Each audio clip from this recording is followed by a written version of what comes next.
මගේ වැඩට උදව්වට මට දෙන්නෙක්ම ඉන්නවා. ඉතින් කවුද කියලා ඔයාලට හිතා ගන්න පුළුවන් වෙයි මේ වීඩියෝ එක බලන් යද්දි.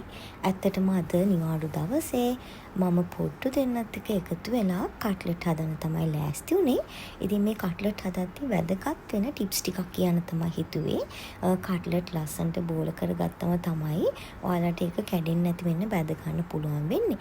ඉතින් මෙන්න මේ වගේ ගුලියට ගන්න ඒ ගන්නකොට ඔයාලා දාන කුරුඳු පොතු කෑලි ලොකු ලොකු කරපිංච කෑලි ඔයාලට හිතෙනවා නම් ඒවා නිසා ඒ බෝල කැඩේ කියලා අනිවාර්යයෙන්ම ඒවා අයින් කරගන්න. නැත්තම් ඒවා නිසා කට්ලට් එක පුපුරන්න පුළුවන්.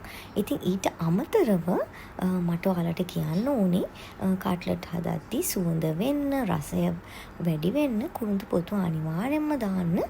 දෙහි චුට්ටකුත් දාන්න. එතකොට ඒකේ රසය ගොඩාක් හොඳින් දැනෙනවා වගේම කට්ටියට ආස හිතෙනවා.